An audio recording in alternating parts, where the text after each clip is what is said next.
also thank everyone. We are tWoTcast, episode 252. I believe that is 200 years, because 52 is the year week, so that's 200 years, is that right? Yeah, it's 252s. Doesn't make any sense. All right, everyone, shut the f*** up.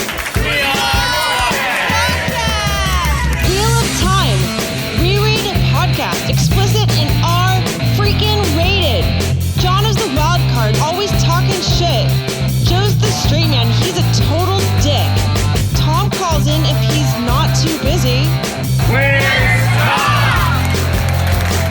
are tWoTcast! All right, you're listening to tWoTcast, reread podcast. Now covering Robert Jordan's The Wheel of Time, Book 1 of the World. I'm Jono, and with me is Joe. Always Joe. Oh, hey, Jono. And sometimes Tom. Still your mouth. Holy shit. Sometimes. Day. Tom's crystal clear, but Jono's cutting in and out a little bit, to be honest. Well, it's not Tom, your wind is killing me. Oh, no, I'm so sad. It's always when Jono said the eye of the world, it was the world. Well, it's always like this. The wind. I know. It's neither the beginning or the end. That's true. Yeah, I'm adding ambiance. Yeah. Trying to make it like a 1940s radio play. Few people are your age that will remember that. That's a Tom's old joke. And he's 40. Yeah.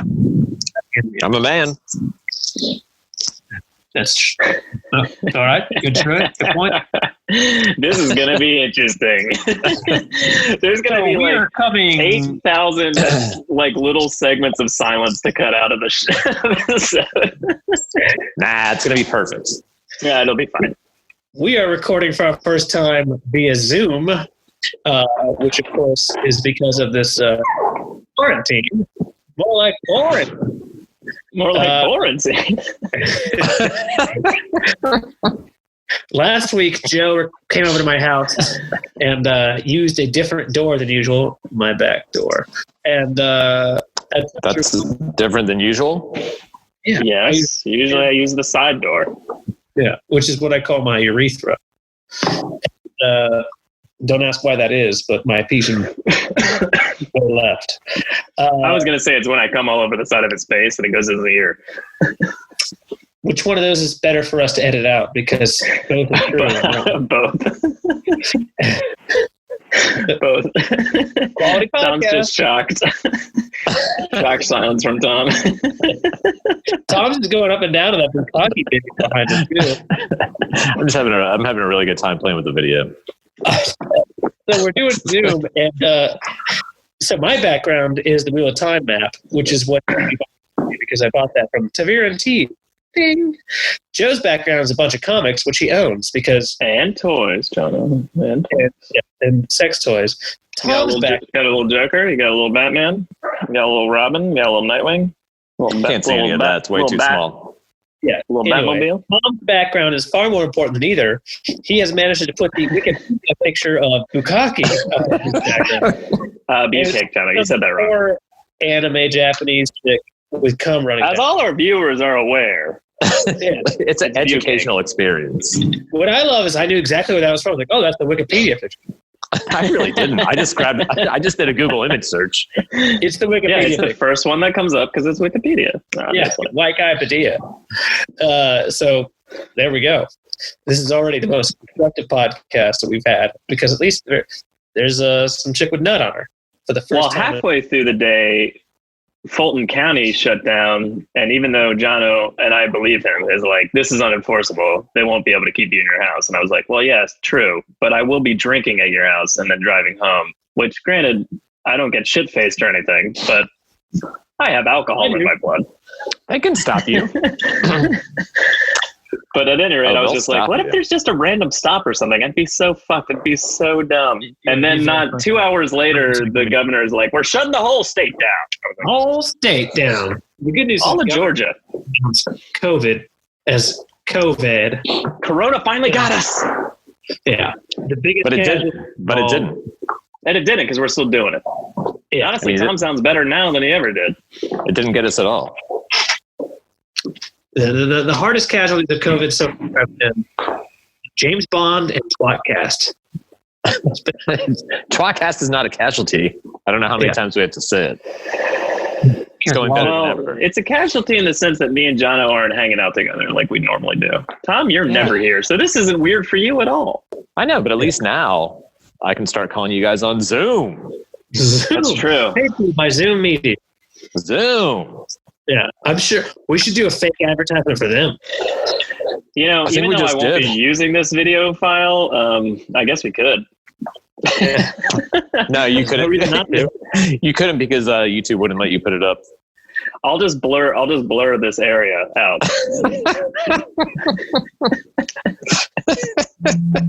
It's a really good point.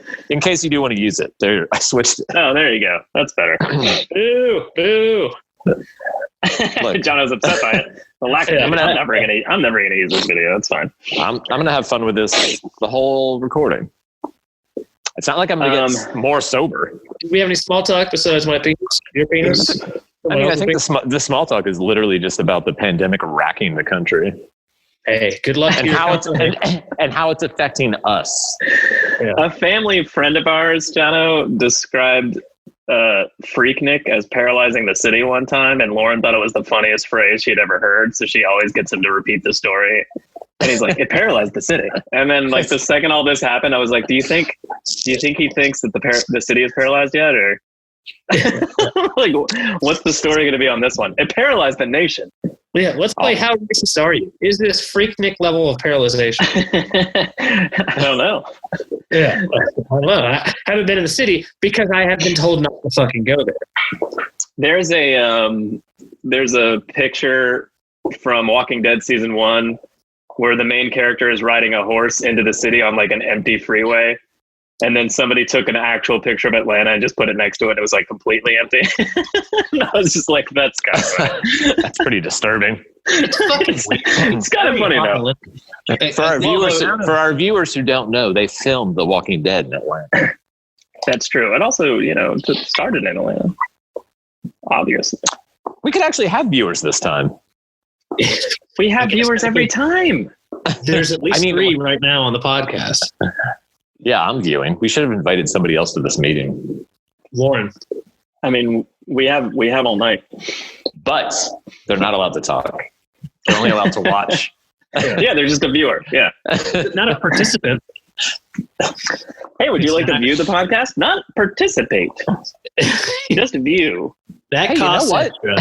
Somebody would absolutely pay money to view silently while we did this. Why are we monetizing this suddenly? Because I want money for everything.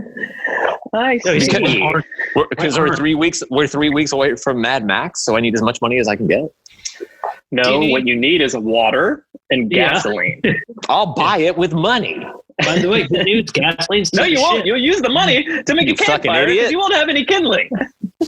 Well, whatever. No, you'll use your blood to buy gasoline. No, I'll definitely use it to buy things. Like what? Money. Hookers? Food, water, oxygen. Oxygen, for you sure. know what? What? I don't know what blood type you guys have, but I'm a universal donor. So I'd be one of those weird guys where I get like hooked up and captured and hooked up into a blood bank and stolen. I never pay for a bukkake. I just wait for one to start, and then everybody else pays, and then I just jump in at the end because nobody. That was a really good time for Tom to freeze. Yeah, that was great. I'll tell you what I do at the end of a bukkake. I'd wait till the end and then jump in and lick her off. Like what? Where were you? He said, I jump in at the end and then. Tom actually nutted. I just jump in at the end for free. Yeah. Thank you for clarifying that. That's good. Once everybody's coming on the girl, they can't keep track of who paid and who didn't anymore. Good God. They don't study the math during orgasm. Nobody does. This is very strange. I'm just like, I was there the whole time. So I I definitely guess chipped this in. pretty quick guide to Tom as well as our podcast. Spoiler warning. We're fucking disgusting. And we're going to be talking about all 14, 15, 16 books that we will time. How many of them are there? Or 17, I don't know, 18, maybe 19. I think 17, that the next I think. one is due out next year. Brandon Sanderson is having someone else ghostwrite it for him, but using the same. Hey, you know what? It's just going to say Brandon Sanderson and Robert Jordan, and Robert Jordan is like really small, and then Brandon Sanderson's really small. But then and some other name. Maybe the publishing industry and the people associated with the books will struggle so much during this pandemic that they're like, we got to put out a new one. Hey, yeah, there's already loose material, technically. Yeah, loose material. Yeah, just do that fucking spinoff. Do the spinoff. Yeah. Or let me write the extra book that I always wanted to write that I already have an outline for. You know, now's the time. Should we call Harriet and you can pitch it? Yes. We got to. Nothing else to do. Features Glow Stick Isle prominently. I'm sure she's just hanging out at home. Well, I mean, she better be. Otherwise, she'll be arrested. Which is not a sentence I expected to say.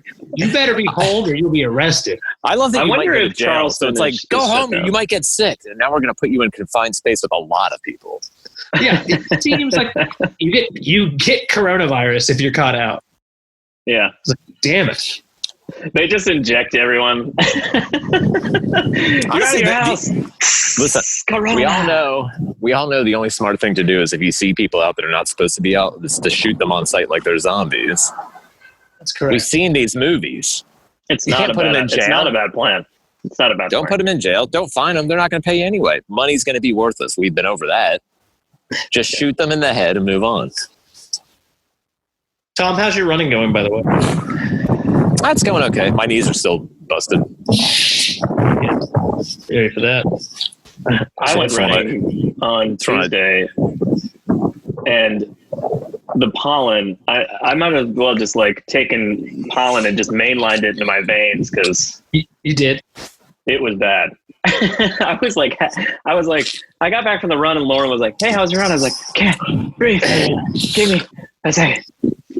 Yeah, it's great to have this time of, who's coughing, who's sick, flu. Yeah, and who just has allergies, like me. Alan. I don't have corona.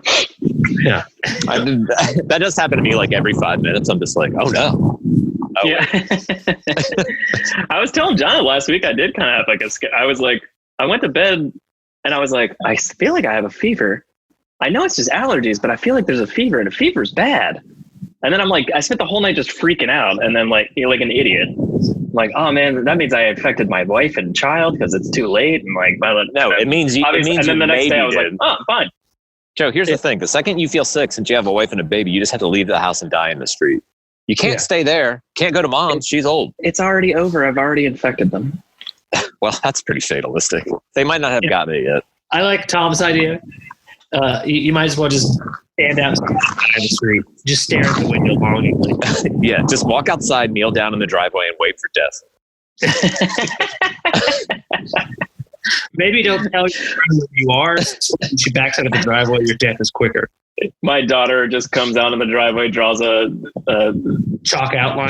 Chalk outline around it. That's like Daddy. So cute and morbid. That's fucking fantastic. So this is our episode covering The Eye of the World, written by Robert Jordan. We'll be covering chapters 35 through 38. Hey, these are exciting chapters. I mean, not so much the Rand and Matt part, but the Parent and Eve chapters are pretty high intensity. Yeah, it's bizarre that we're kind of at the opposite of what you would expect. Yeah. Usually Rand chapter, Matt chapter, you get a whole, what they call a hard-on. But in this case, no, it was kind of simmering action for them. Instead, like you said. So chapter 35 is, of course, Camelin. Yes. Camelin. So, of course, it's that exciting. We've reached the goal.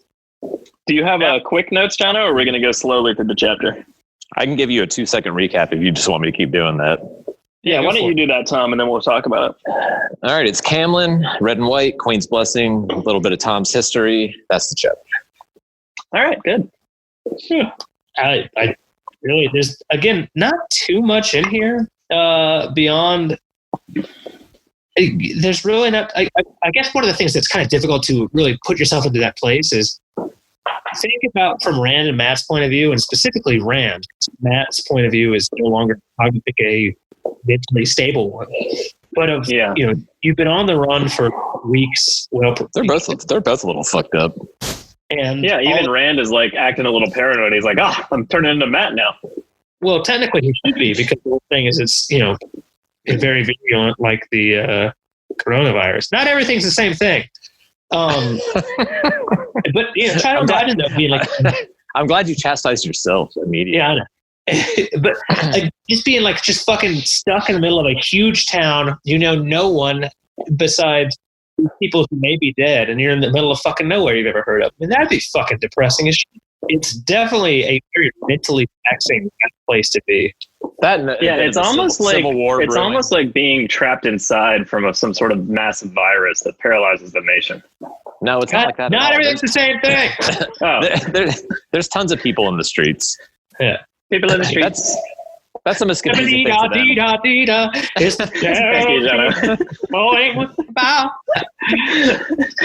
I just like when they get to the city and Almond Bunt's like, that's not a city, this is a knife. And I was like, what? That's weird. Weird thing to say. It doesn't even make sense. I thought it was weird. It was weird. Yeah. What version do you have, Joe? I feel like you're not reading the same one Tom is. It's Crocodile Eye of the World. I tried to do Crocodile Bunt D, but it didn't work for me, so I didn't say it. No, Bunt D is good. I like that. That's good. You're reading the Eye of the Croc. I do like how Matt's like, who can we trust in this? There's so many people. Who do we trust? And he's like, don't you get it, you idiot? We can hide in plain sight. We're finally safe. Oh, are we? Would you have picked red or white?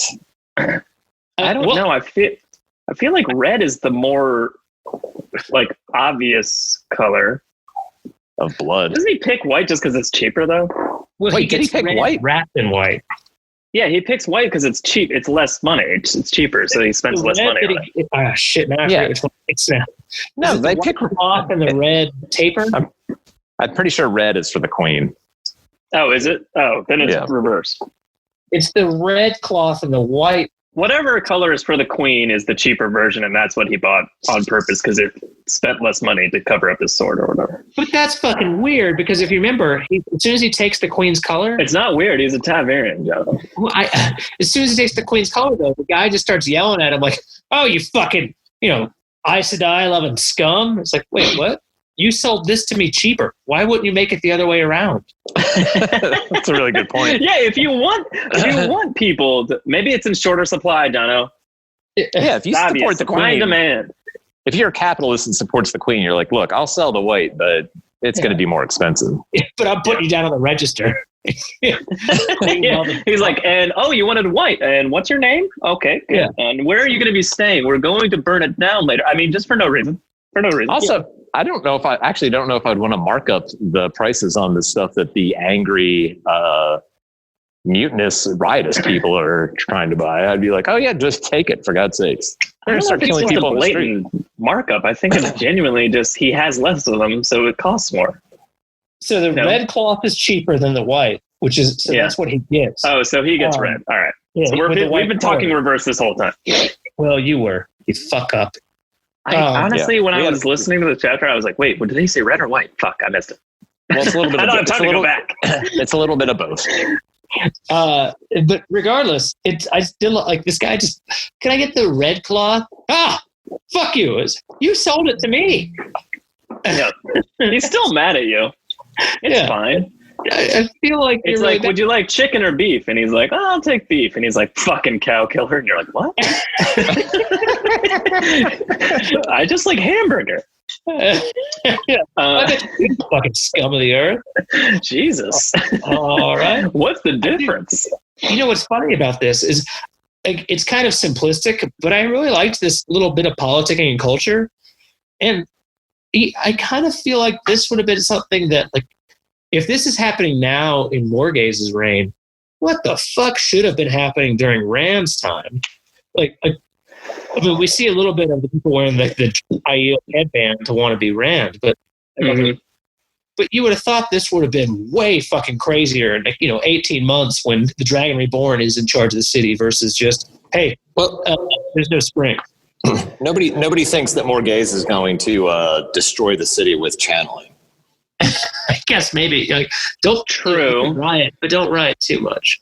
Yeah, maybe people are cowed a little bit because they don't want to piss off the Dragon Reborn. But then at the same time, I think we see a lot of that. I mean, the Amleth Plains are just fucking as a shit show out there for like a long time. I kind of like this obvious kind of wear certain colors kind of thing. It seems a pretty normal thing to have as far as like how yeah. I would have thought there'd be more of this later on because like Robert Jordan spins it out real quickly and it's like a real kind of like it's not something that seems contrived. What do you mean exactly? You mean like in terms of like his followers having something on them that identifies people them? Who are pro Queen and think that Rand has like taken it over? You would have thought there was that. I'm going to break. Yeah, it seems. I still don't think a lot of people would have the courage to walk around in a city ruled by the Dragon Reborn, just being like, "I'm anti-Dragon Reborn." True. I mean, there are though. Like there's at least not but they openly. don't they kind of hide in plain sight though. Yeah, because Tom the they don't like blatantly just be like, "Fuck you," like they're just like, I don't really like the Dragon Reborn. Not everybody is supposed to know about it, and nor should they. It seems counterintuitive that I live in a city ruled by the Dragon Reborn. But but not everyone's supposed to know about it. It's a sale. I'm not a fan. So there's loads of refugees. Bunt is like weirdly, wildly reasonable and kind to them. And then he's like, hide the sword. Like Rand's like, he's like, hey, come here, kid. And Rand's like, oh, what is? Maybe he has some advice for this big city. And for the first time, he's like, hide that sword. See you. Yeah. And then he just runs away. Good talk. Goodbye. Yeah. So after leaving the shopkeeper, which, as we discussed, beautiful interaction, great guy, spits almost on his feet. Which, imagine if what would have happened if he had like red tassels for shoelaces. Like he would have just spit all over those too. That's what he's weird. I think about that every time I read that chapter. I do. It's a very common thought. I'm glad. Like, what if he had red tassels for shoelaces? What if he had tassels on his What if he had gone up to buy that wrapping and he was eating Twizzlers? What if his pants were red? He would not go Twizzler. Jono, what we're saying is your thought process is weird. Interesting. I'm disagreeing. So they find the Queen's blessing. Yes. So Basil Gill, finally a friend, and it's kind of like fucking finally because the last 500 miles, maybe. Yeah, it's been aside from Almond Bun, it's been pretty hellish. Yeah. Yeah, you found a few nice wagoners, and that's about it. Which sounds like a hooker, but yeah.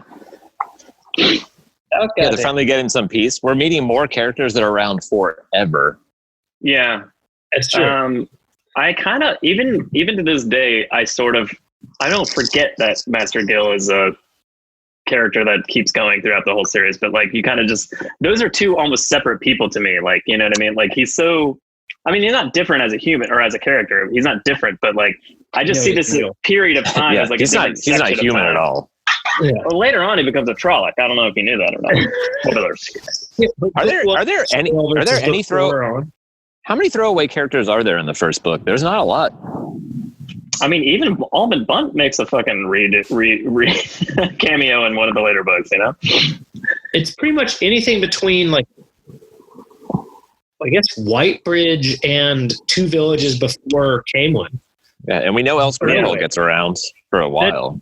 And then the innkeeper for Barefoot and like Stag and Lion. I think that's it. I can't remember. Does Lanfear kill Elsgrindwell? Yeah, that's right. She's hoeing in somebody's garden, and then she dies, and the lady dies. Yeah. But you see Elsgrindwell. So yes. I guess that's one character. You know why? Because she couldn't keep her hands off all those younglings, Tom. Yeah. I couldn't remember for a second there if we saw her death or not, but we do for sure. I don't think we actually see her body.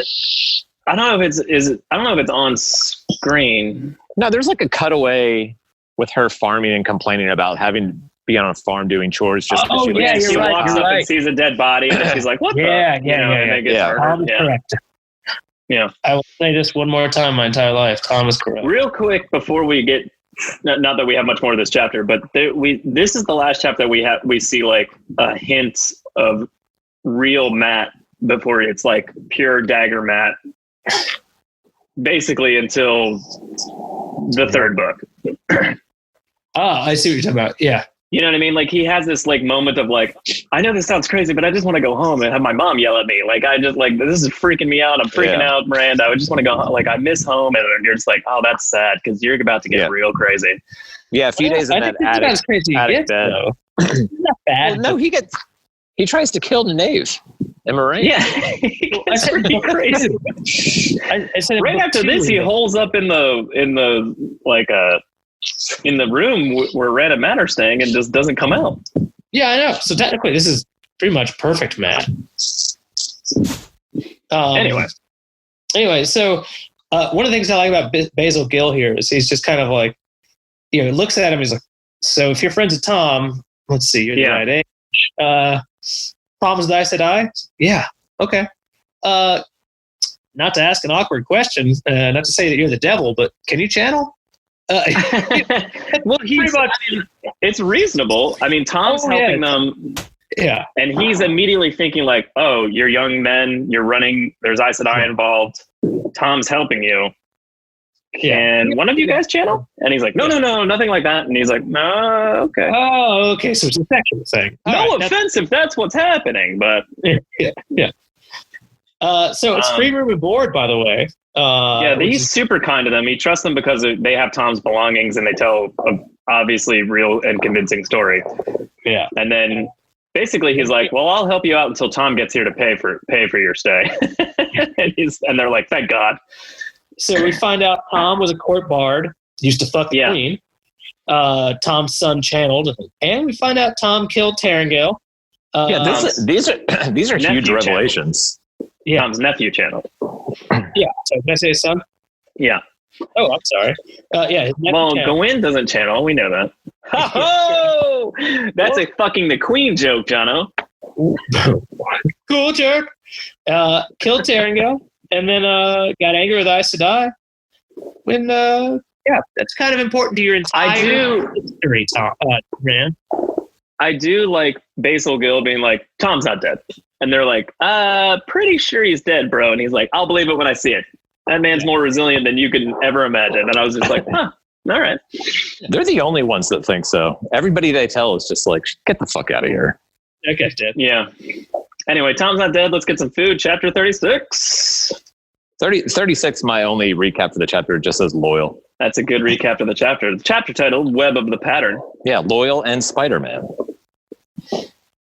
Can we talk about... I honestly was like, what? And then I was like, Web of the Pattern. I get it. Yeah, you got it. It was a really good joke. I get it now, Tom. It's one of my best. Or the spiders in Zelda, the Skulltulas. Yeah. Don't know why they. I have a weird. I didn't have time to listen to the old tWoTcast episode, so I don't know what we say. But later on, there's in chapter 38, there's like a Zelda moment, and I was like, I wonder if I said this last time. I probably did, but we'll see when we get there. Yeah. Anyway, what are we saying, Jono? Skulltulas. So there's a very nice serving maid who wants. And it's very disappointing how little Rand appreciates the fact that there's like chicks throwing their pussy at him left and right. And all he can think of is like, gotta get out of here. My life's impossibly difficult. There's too many attractive women thinking I look good. You dumb. I can't handle all this. It's too much pressure. I'm instead going to go have sex in the middle of a snow pile in 6 books. 5 books. That would be a weird thing for him to know. Yeah, I know. Because he was thinking the first Men told him at Barrelon, Tom. Yeah. He thought it was going to be a 3-book series anyway. She's just like, I see sex and a lot of white in your future. I'm not sure if it's snow or cum. I don't know if it's a cum igloo or a snow igloo or both. Or both. Turns out it was both. Odds are not good for the so this is like we talked about earlier. This is where we enter prime fucking just, I don't even know what it is. Just, moody bullshit Matt. And we pretty much don't see him until, like you said, tries to kill a couple women and then becomes sheepish, weird Matt. Yeah, he's just not real. He's just not normal Matt until like he's running around in Tarvalon after he's healed. Like that's the next time we actually see Matt being like normal. He gets it's almost the first. It's almost the first time. It's definitely the first time we've ever seen Matt from his own perspective. Yeah, I think that's the thing. Is like normal Matt is not a thing right now. I think that normal Matt is actually what we see a little bit of in book 2. But Matt, after certain things and after having memories being like fucking drilled into and out of his head, Matt becomes a different character. The book 1, yeah, okay. So like even chapter 1 book Matt versus 3 chapter his first chapter Matt are 2 different characters at this point because they've been kind of mixed with other people and memories. Yeah, book 3. Well, he's not mixed with memories in book 3. Yes, he is. He starts getting them. That's when he starts getting them. He starts getting, or maybe not the memories, but he starts getting old time. He has holes. Like and he's got holes in his head. So you're right. And that he loses memories. Book 1 and 2, Matt is not a very likable character. He's really not. Again, I say this again on a reread. He's not as bad as I remember, but he's still bad. Yeah. Book 3 becomes like, a bit of a rogue, but in the first 2 books, it's like, you're kind of a dick. Yeah. So important comments in the Basil Gill discussion at dinner is don't trust the guards because the guards will lead to questions and the questions will lead you to Elida. Because the second Dark Friends come up, it'll lead to Elida. And he's like, then you're going to get screwed either way. So just don't go to Elida. It's bad news, blah, blah, blah. And then he's interrupted by the cook. Yeah. I do love this ongoing joke about how like the cooks own the innkeeper. Yeah. Also, only when it's good. Specifically her, too. Yeah. Well, it was the same thing at the Stag and Lion. But the only time we don't see that, thin innkeeper who beats the shit out of his women a couple episodes ago. So there's a lesson here. Yeah. Get fed by a woman. Wait a minute. That's not right. So as you said, he goes to the library and he finds a Trolloc. Yeah, it's not a Trolloc. Oh, it's not? No. Oh, I thought it was. He's huge. His face is that of an animal with antlers. He has got antlers and fangs. And teacups for eyes, which is weird. And saucers for eyes, which is that's madness. How he even sees, I don't understand. Yeah. It's a really good point. What are you wearing? No, these are my eyes. Clink, clink, clink. That's all right. I made a point for it. I guess okay. Sea folk? No. Thicker than that. I do like how he's marveling at the books. When he walks in the library, he's like, oh my God, there's like 300, 400 books in here. And he's like, oh, this is crazy. Like thinking about Tam and reading books and just being like, oh, this is a book I always wanted to read. And it makes him sad. And then he's like, holy shit, Trolloc. Let me grab Tam's sword and ram it through your heart. What if he did? What if he was like, oh my God. Loyal's just like, not Trolloc. It falls down. It's the only way you know how to kill talk to me too, bro. I know. Yeah. I mean, he wasn't quite as well read, but yeah, you're definitely a Trolloc. So the discussion between Loyal and Rand. Sorry. Let's go on with this theme of what happens if he just accidentally kills purposely kills Loyal, thinking he's Trolloc. Probably, cuts its head off, comes out of the fucking kitchen and be like, look what I did, look what I found in your fucking common room. Like, really serve him up. Yeah. He's ready for dinner. Right? Yeah. Odds are maybe it was like a deer Trolloc, something kind of tasty. Let's turn this on its head, put a Trolloc into a human cookpots. Yeah. Huh? Yeah. Oh shit. Yeah. This is going to be something good for, That's really our honored guest, Loyal. He's an ogre. Oh. Oh. Like Monty Python episodes coming on.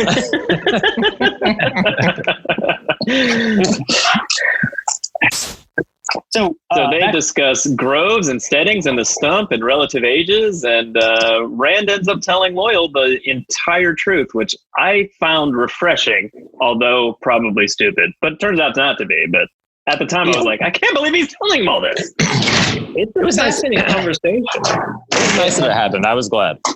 Yeah, it is. It's kind of like a weirdly, kind of for all people who are reading it, just like, wow. Tom's background is real good right now. Very cathartic. Nice, Tom. It's Moraine and the Knave. Yeah, it's Moraine and the Knave. Just feeling each other up. I think I've seen that before. I've done a lot of image searching for Wheel of Time characters, so I've seen that before, but it's an entertaining drawing. We should just make that our fucking picture. Whoever did it made a very good drawing of Moraine feeling Nynaeve's breasts in time. And Nynaeve is just like, what? She's like, what the fuck are you My doing? titties. This is Moraine's using like, the power. Moraine's like whispering in her ear, like, shh, it's okay. This is how you learn the power. Yeah. So you have to take the test. I'm just gonna undo these straps here. So as you know, it is like a river of moisture and a rosebud opening. And the opening is your pussy. Whoa! You had me until that. And the river of moisture in nature is your pussy. So let's talk about Loyal. Yeah. So I love this shit. It's been 1,000 years. It's been 1,000 years since the ways of clothes, which is 6 generations, which means they have kids about every 150 years. That's not very often. Well, 100 is like basically the equivalent of 18, right? Yeah. So in this case, so like 150, 90 is 150 or what? Like right around 27. There. Yeah. So that's kind of nerdy, interesting trivia. I do like the fact that what a way to come down. When the first time came one who was greeted by a mob with knives and torches and had to outrun them. Yeah. I'm like, what the fuck? And even the guards were like, he's not a Trolloc, calm down. Are you a Trolloc? Are you? We're not sure. Yeah. I was saying that to calm them down because they were kind of rioting, but I'm still worried. It's pretty hilarious. Don't kill him, but maybe we should. We should definitely put him in manacles. Thank God, though, that for some reason the Queen's blessing isn't just a friend of Tom Maryland, but also happens to have an ogier bed or something, I guess, because otherwise we'd never found this guy. Absolutely priceless. I was just like, smoke a cigarette. It looks like you just came out of her skirt. I was just casually scrolling through Wheel of Time, porn on my phone, and somebody just pulled up, and I was just like still doing it, and I was like, maybe should maybe not not have this out on my phone. Like, just here, hey, is that twat porn? I was like, oh, all right. Oh, all right. You're into it. That'd be hard to recognize. You're into it. Loyal tells him he's a Taviran, which is a big deal. Yeah. Has Moraine mentioned that? Yes. Now I can't remember. No, it's our first reference. Oh, yeah, because later he brings it up and she's like, how did I not see that? I was like, I don't know, lady. You would have thought that. Because literally, his ancestor, who's there to tell him on. Couldn't be more obvious. I like how right off the bat, Loyal's like, so, when are you leaving? I'm going to come with you. And he's like, what?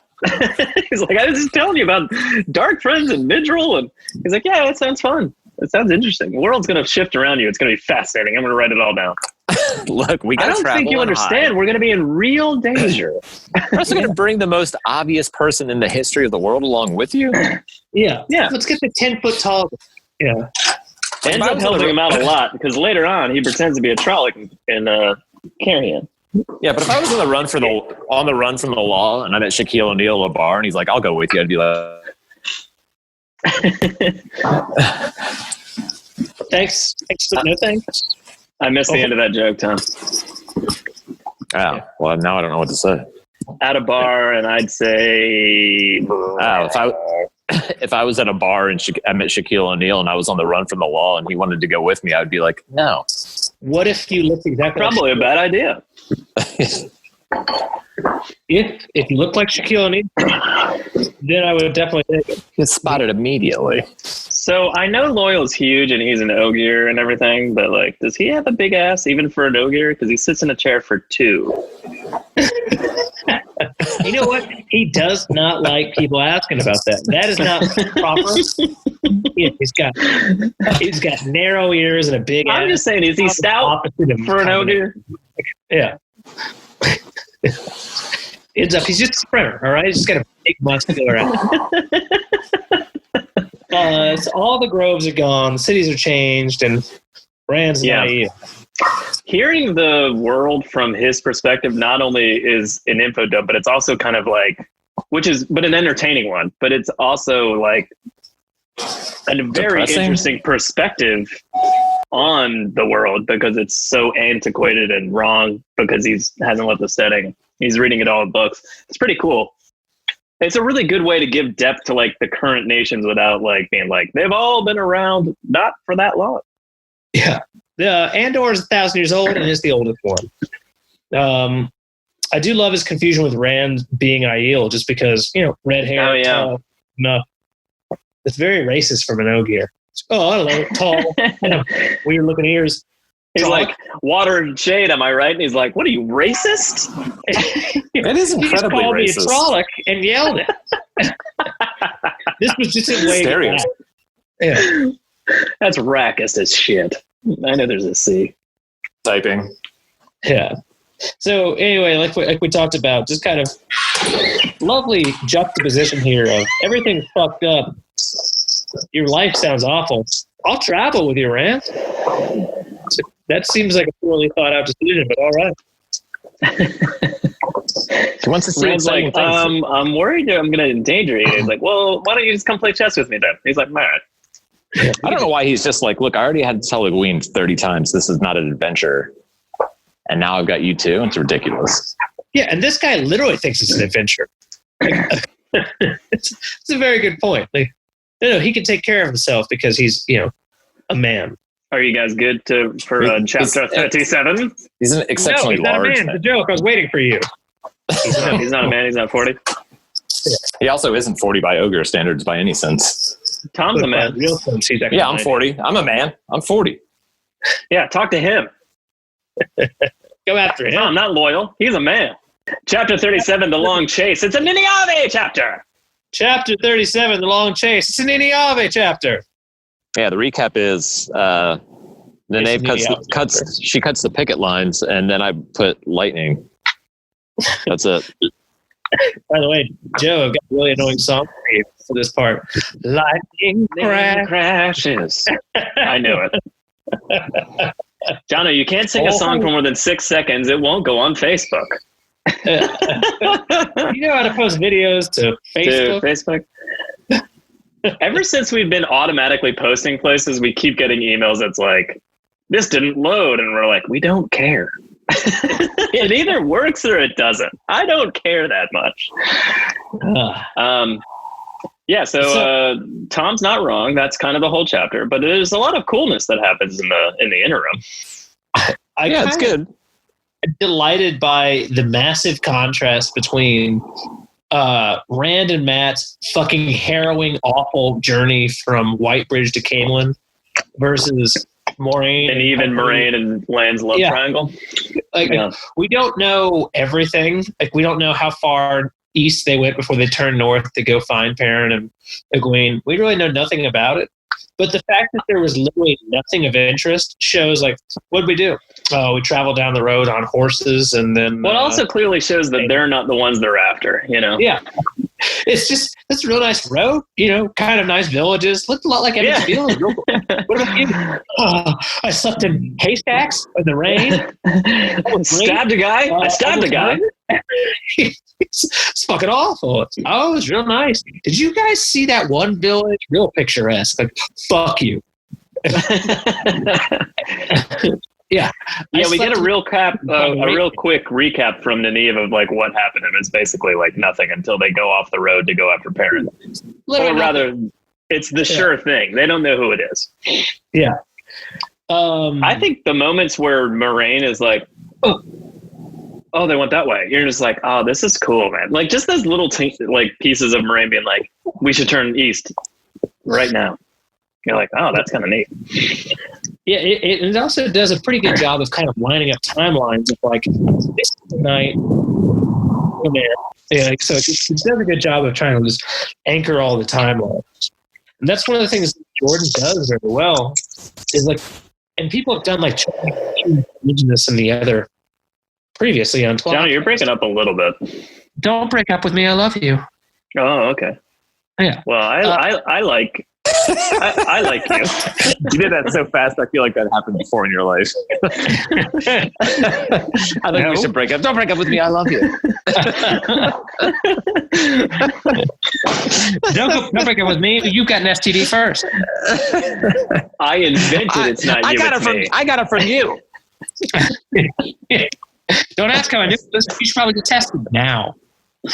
But anyway, so like Jordan always does a very good job of actually keeping like timeline consistent.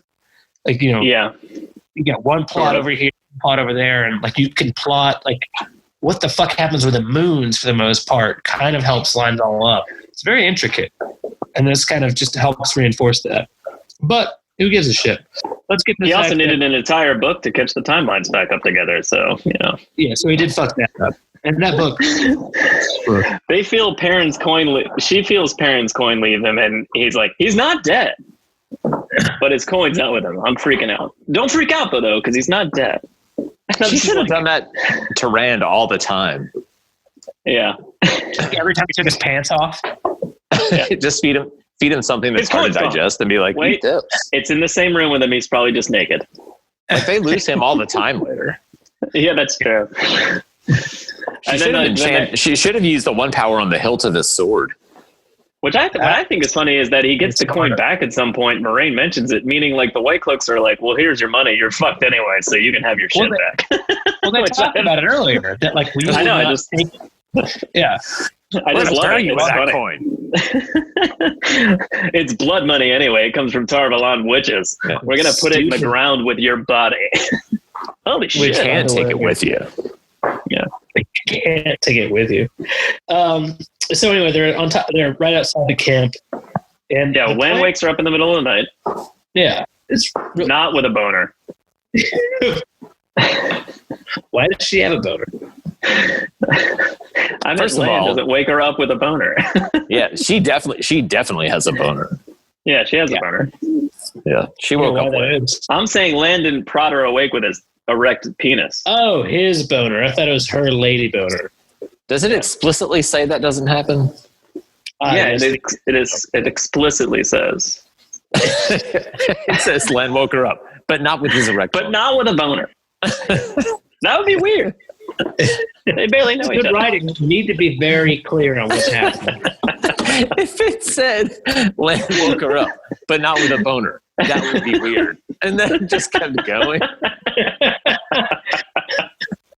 It's like a weird little, it's in brackets and it's like notes from Harriet asterisk at the bottom. Harriet's notes.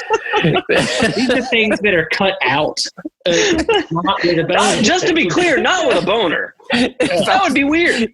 You're reading that and you're just like, I never thought that. No one would have. Unless you're the editor of Robert Jordan. Apparently 3 people would have thought that. And they're all at least 1 out of 3. All right, so he wakes her up. No, sorry, I was chugging beer. With a boner. He pulls her into the night, and she grips onto his erect hand. Yeah. So they get to the White Cloak camp. Go ahead. Yeah, I guess let's get to it. So yeah, the plan is you go down there knowing nothing about what White Cloaks can and will do, and you're just a lady in the dark. Yeah, he's like, look, Perrin's under guard. We don't know it's Perrin. Perrin's under guard. He's surrounded by 200 White Cloaks. Not a big deal. Just go make a distraction over there with the whores. Yeah, and just cut the picket lines for all 200 horses, we assume. Yeah, not a big deal. Yeah, they don't have remounts. They're mounted. Land and Moraine could kill 200 White Cloaks without trying that hard. I feel like they wouldn't try that hard, but yeah. The Oats. The 3 Oats, remember them? No. Yeah. I mean, their very existence puts her life in danger, if you think about it. Well, we all know Moraine's Black Aja, so she doesn't hold her. Oh, did we do the spoiler alert? Oh, spoilers. Moraine's Black Aja. Spoiler alert. I like how Nynaeve really realizes that, like, she's just like, well, you can go in and get him out, right? And he's like, well, yeah, but that's not... I just like how she's like, oh, shit, I just realized I just assumed that he would walk into 200 White Cloaks and come out with hair. Yeah. That was a little... Why wouldn't you assume that? I just think it's awesome. It's a cool moment of Lan's badassery mixed with Nynaeve's undying love for him already.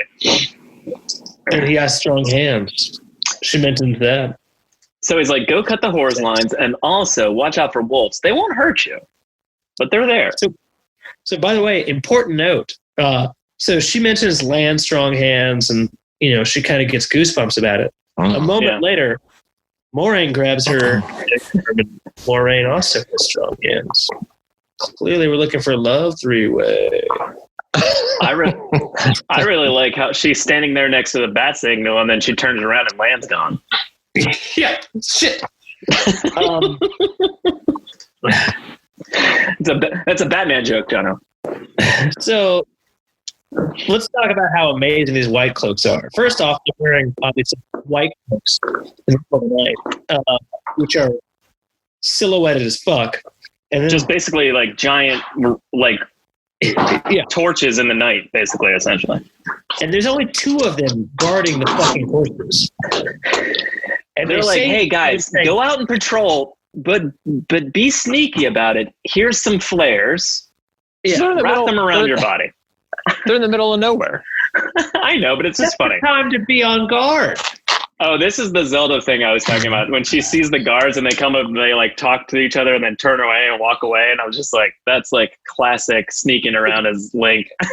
Like, the guards are just like, hoop, hoop, and then they turn around and go around a bush that's shaped like a square. And you can just walk to the other side of the bush and hide. Classic Zelda. There goes Goldeneye. Just walk past him there. Time to leave, Dr. Doak. Exactly. So anyway, there's 5 lines of horses, and Bella is the 5th one. Yeah, she reaches the horses. She cuts 4 of the lines, and she's like, 4's good enough. All right, fine. I'll cut all 5 because I know Lan would glare at me if I came back and didn't cut them all. Well, there's interesting. And then she finds Bella. Nynaeve has actually a premonition. She realizes she almost, listens to the wind kind of thing, and says, gets a feeling that if she doesn't cut the 5th strand, there will be enough horses for them to come after them, and someone will die from their party. So it's not foretelling that she's got, but kind of in that ilk. Well, she even says, like, it almost feels like I'm reading the wind right now. Yeah, so which is sort of like her ability to sense. That's exactly what that danger. Is. So just kind of all right, cool, and that also helps us find Bella. So thanks for that. And then lightning. Well, because of the key there though is because of Bella, she realizes a queen must be there too, meaning she knows she needs to get horses. Yeah, that's kind of important. Yeah. So anyway, and then lightning. Yeah. Nynaeve nearly gets her arms ripped out, and she somehow figures out to go back. She almost gets quartered accidentally. Yeah, that is drawing a quarter and just gallop off with her. Yeah. Why doesn't she just let go? Just let go. Yeah, let go of one. Grab another one when you're on the back of Bella. Right? That's possible, right? That's also one of the plans, is to just get rid of the fucking horse. So let it go. Let it go. Yeah. No. Anyway, no idea how she gets back to the right direction, but she does. And that's the chapter 38. Oh, it's Perrin and Egwene with Byre, who's trying to get them to escape. They do escape. Perrin has yellow eyes. Yeah, good job, Byre. Good. Tom, you know what? You are the best at that. I love that you're coming over that fucking green screen photo of us from my bachelor party. You look like the world's shittiest fucking music video, and I fucking love it. So they've been traveling with the White Cloaks and barely keeping up, and they collapse exhausted every day. And Perrin just knows if he falls down, they'll just let him drag behind and get quartered like Nynaeve. Let's talk about the fact that Perrin, like you said, is lying on the ground. It's a little rocky and cold, but cuddling a queen. What a fucking slut she is. Like, first Rand, then Aram, now Perrin. She's depraved. They're huddling together for warmth, Jono. The White Cloaks don't care if prisoners have blankets, condoms. Access to the Plan B pill. Yeah. None of your none of that's important to them. Yeah, just gonna have a wolf baby. Keep each other warm, prisoners. We're not filming. We don't have a camera in this tent. Maybe instead of escaping, you would find favor with the Lord Captain if you were to start each other off. Maybe you can use this rock here to chip away at your hard nipples, and maybe. So is Byard gonna kill them or not? So Byard's 1,000%. Yeah. Well, I don't know about that. Are you sure? I don't know. Let's look at his arc real quickly. So he's a proponent of the light, but also really wants Perrin dead. Also, later on in book 4, wants everyone in Emmons Field dead, despite there being very little evidence that they're dark friends. Other than but that's like normal white cloaking. But okay, but following he aids Galad. Normal white cloaking. White cloaking is a verb, Tom. Yeah, it is now.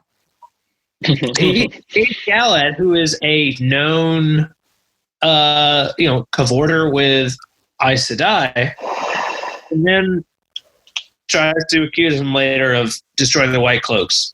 So, like, Byard's arc doesn't make any fucking sense, and I really don't know if he's. I don't think he's trying to kill him first, because I think that in that moment he was genuinely going to let them go because what he saw as more important. I agree. Was them getting to Camelin.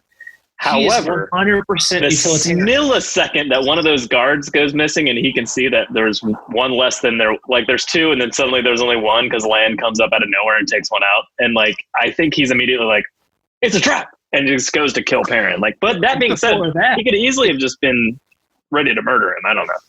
It's before that. It's when Perrin has that like brief, like, holy shit moment, someone's coming to save me, that he immediately no, he has a holy shit moment. Elias is still alive. He has that look on his face because Elias is alive. Yeah. But it's also because the wolves come into his mind saying help is coming. Right. So I think it's the look on Perrin's face that's like makes him go, wait a second. Something's going on. Yes. But I honestly think he was going to let them go. I agree. I agree. I don't.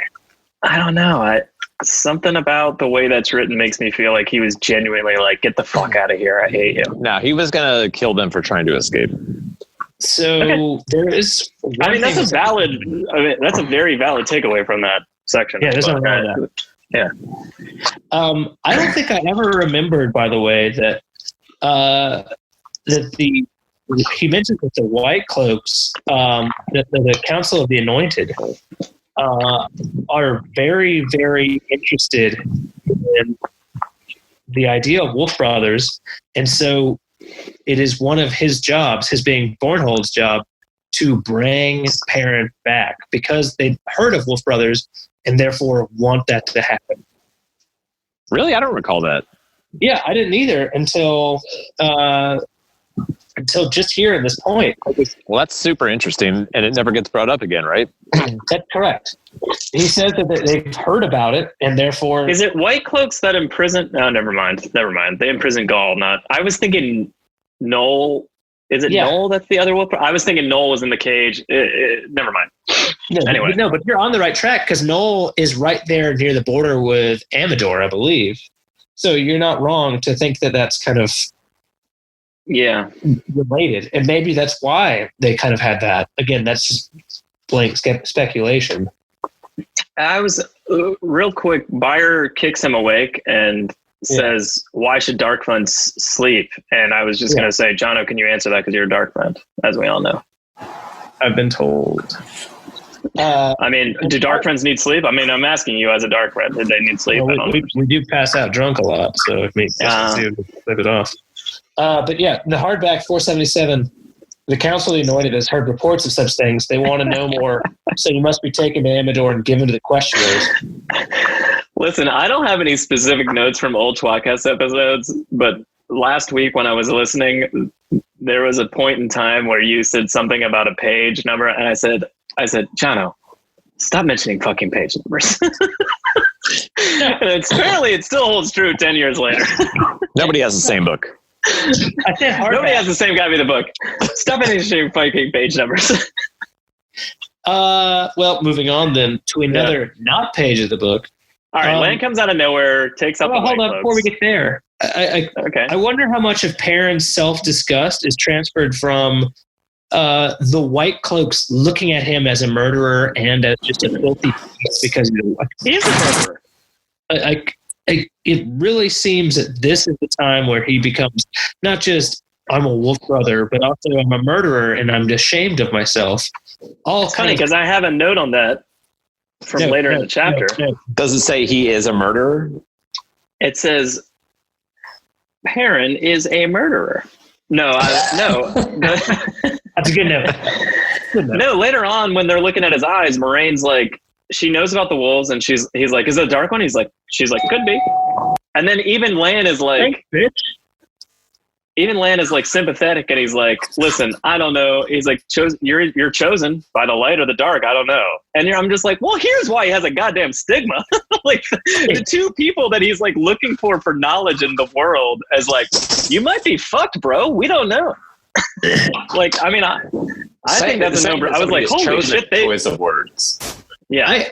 And we can get to it later, but I mean, how many times does everyone say, like, no man can be in the dark as long as he can be, like, you can come back from it. And then he's like, yeah. Honestly, in all seriousness, I think that's a huge part of why he doesn't know what's going on for a while, maybe. Don't disagree. They're his, mentors in a way of the broader world, and they basically were just like, you might be fucked. We don't know. It is, and every time you ask them, they're just like, we don't know, bro. Yeah. It's really, well, is it like the dark one? We don't know, bro. Yeah. Am I the devil? Maybe. Stop asking. Yeah. So as you had mentioned earlier, Lan comes in, he takes out the first two guards out from the tent, and then he's so fucking efficient at killing people, or I guess knocking out. At the same time, he's so creepy fast that even Perrin is like, oh my god, what the fuck is that? Oh, it's Lan. Yeah. He's like, oh my god, that's not a wolf. Oh shit, it's Lan. I do love when he comes out of the darkness and Perrin is also afraid. Yeah, this is his second Batman moment in one single chapter. No, 2 chapters, sorry. And so, Bio takes a vicious swing with the axe and is, by all accounts, very good with that. And Lan just does the most fucking clearly he's about to write the plot for the Matrix and just dodges barely and just knocks him out 3 or 4 blows at once. He takes care of him so easily. Yeah. I like how you say by all accounts because it's just Perrin's account and he doesn't know how to use that axe at all. That's all. That's all. It's just Perrin though. Yeah, Perrin's like, man, that guy's really good. He's like, he's really good compared to me, who is horrible, but really good with that axe. That's like if you had a staff and you were entertaining a 4-year-old and spinning it around in the backyard and they're like, he's amazing, he's a ninja. Exactly. Anyway, Perrin recovers his axe, gets a cloak. Lan leads them out under the fucking lightning, which is crazy. I forgot to mention the fact that this is not the only time that it's really goddamn easy to walk into a White Cloak fucking facility, beat the shit out of 1 or 2 White Cloaks, grab their cloak, and run away. That is exactly what happens in book 4 when he grabs Harold Luhan and his wife. Yeah. A few other people. More people. Yeah, Matt's sister. Yeah. Bode. Bode. What the fuck's wrong with these goddamn white cloaks? Maybe have a better system. I'm telling you, they're Zelda guards. They're rigid and they walk in squares, and you can easily just wait for them to turn around, and then you have a good 30 seconds before they turn back around. I'll tell you what else. If you travel with a white bedsheet, you don't even have to knock anybody out. He's put on white bed sheets. It's fucking hilarious. Some of the tents are on fire. The whores are running everywhere. Marine says horses. Horses. That's what I meant to say. The horses are running everywhere. Maraine's like, Nynaeve hasn't returned, and Lan immediately turns on his heel and he starts going back. And she basically barely stops him from going back for her. Yeah, already this early. Well, I mean, again, like you see it from her perspective, and you can tell that she's. I mean, on a reread, you can tell that clearly feels something for him. There. But obviously, he already feels something for her too, and she not only that, but Moraine knows. So it's just crazy. That's a real love at first sight thing happening there. They did. Well, second sight. Also, of course, Moraine. Like, she feels his morning. Wakes up, arching his head like, should I jerk off to Moraine? But she knows that. Like, she knows what he's feeling whenever he's kind of just pressing his dick against his thigh on the horse. She can feel the pain of his boner, his blue balls. Yeah. I'm wearing my leather jerk today. Once every 2 weeks, Moraine wakes up. She's like, Lan wants to fuck me this morning. Yeah. Here it comes again. He's thinking about ants it. all over his body again. Ants all over his body. Gonna make it look like I got 14 nipples with all those ant bites. All over his body, not her body. Damn it. I'm gonna make it look like he's got 15 nipples with ant bites on him. I like how this is kind of like the end of the wolves for now, but they're like, but only as an author would Jordan be like, goodbye for now. One day again soon, Perrin. See you in book 2 if we get greenlit. Yeah, if I get to write another novel, the wolves will definitely be a factor. Ominous. So I'd like to mention a few things that we don't really discuss too often. What's that? We kind of made a discussion about it, but Perrin, I don't think really likes condoms. Like, he didn't ride off on his home, but when he did, he was more likely to go back. Really, Perrin? Disgust me. I mean, what's to discuss? He says it very clearly. I don't think that we discuss how often it's disgusting. You know, there could be all they have is sheepskin condoms, Jono. Yeah. Towards the end of here, by the way, when they see his bruises, I guess, like, I remember being like, "That's a weird fucking cream she wipes on him." That's not a pussy joke, or cum joke. Wasn't it though? It was, but he goes hot and cold, and he shivers, and the bruises fade in. So clearly, she channels. So, she clearly heals him, right? Yeah, that's correct. I don't think I ever picked up on that before. It only took 20 times and 2 podcasts. Yeah. I wonder if we said it last time. If only I'd done more homework. Did we? I don't know. If only you'd done more homework, you cunt. Yeah, that's what I said. She heals him with herbs. Herbs, Jono. We probably did just say herbs. I like how Perrin, like, Nynaeve starts bitching about Moraine and Lan, and Perrin just immediately is like, same old Nynaeve. Still a bit. Yeah. Still that kind of just fussy cunt. All right, so we get to the inspecting his yellow eyes, which we kind of already touched on, but yeah, and I agree with you 100%. Like, a change by what hand? Could you be the devil? Could you be touched by the dark one? What are you? It's like, God damn it! I don't know. You might be fucked. The world will never know. Rain might as well be the fucking owl from the Tootsie Pop commercial. Just gave him 2 licks, and he was all right. 3. Lan is sympathetic, and I like how Lan knows Elias, and they go into like a little bit of a deep, more of an explanation of who Elias is, which is pretty cool. I would have been very interested to see more about this Elias-Lan relationship, because realistically, Elias. Well, he says Elias has taught him this way, like some of the swords. So clearly, he's much older than Lan. It does not make sense, though. Is it the sword? He says. Yeah, he says the sword. Learned firsthand from all the fucking guys from Malkier who let him out of there. Yeah, I know, but I feel like Lan's the kind of guy that like learns from everybody that he comes across. So like, he wasn't done learning.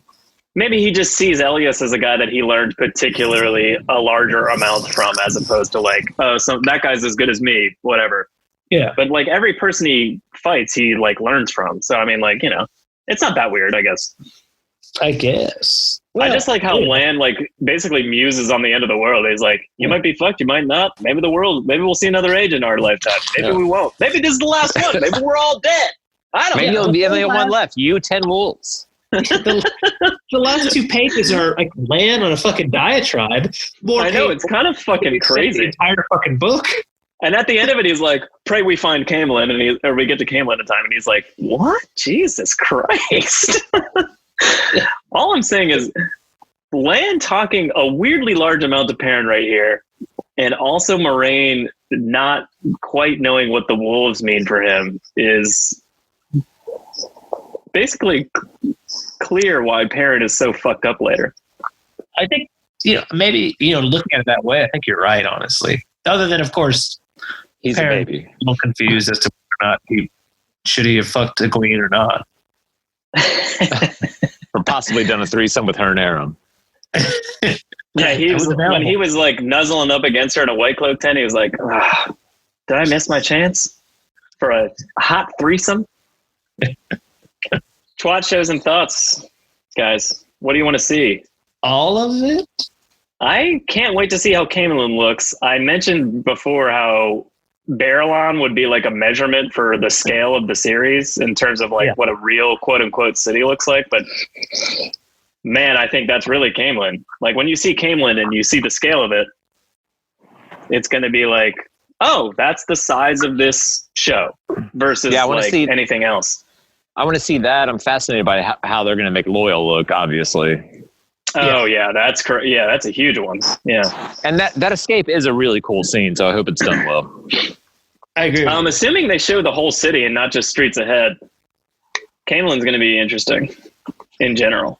Forget just kind of like how big those things are, because I mean, there's got to be. I think it's in excess of like at least 1 million people, really, which is crazy for a fucking city right there.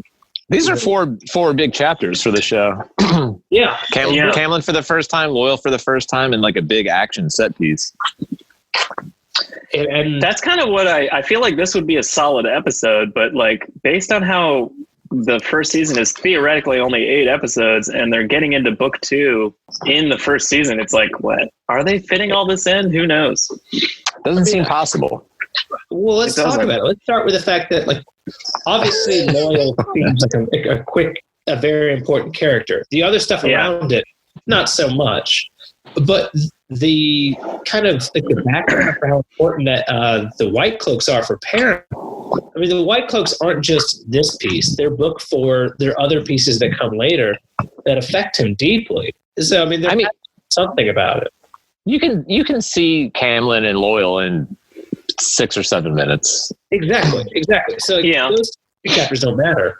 But you can do the escape in 10 minutes. It's still good. Escape can happen a lot faster than it does in the book. That's for sure. True, but there has to be enough information about White Cloaks to make us interested in them, because they're going to continue to be around in the politics if they follow. We'll have seen it before. Yeah, in Barillon, and when they first get captured. Yeah, but like, so I guess our assumption is that White Cloaks are going to be kind of played up, and realistically, they should be a more prevalent force in Rand's machinations and assumptions of how to do world politics, and they should be more like a powerful channel, obviously. Like maybe they align more with the Shan versus what's actually presented in books like 4, 5, 6, 7. I think that'd be an interesting idea to kind of take them and make them more relevant. Yeah, I agree with that. That's pretty cool thought process on where they should be later. Well, it's wrong. I guess never mind. He was trying to make you look dumb. Yeah. Oh, Mission accomplished. Because I look dumb, and now you look like you thought I was smart. That's tWoTcast this week. If you have any comments or questions, the best way to find us is on Twitter at tWoTcast. listen wherever you get your podcasts. You can email us twatcast@gmail.com. We're on Patreon now. That's patreon.com/tWoTcast. If you enjoy the show, help us out and give us $1. And of course, thank you to all our current patrons. The tWoTcast theme song brought to you by Taffy Bennington at Sing with Taffy on Twitter and Anarchy 101 on YouTube. Join us next week for The Wheel of Time, Book 1, The Eye of the World, Part 11, covering chapters 39 through 42, live from Corona Exile, alone. So sexually depraved. I'm Jono. You've listened to Joe. Keep the change, you filthy animals. And Tom. Happy birthday, Jono. Yay! My birthday's tomorrow. No, it's right now. We're doing it now. Oh, I guess we're doing it now. I'm 35. I'm halfway to 70. That's fucked That was up. it. Actually, I take back the happy birthday. It felt weird. Study your math. Yeah. Since when you're halfway to 70. Everyone shut the fuck up. I'm studying my math.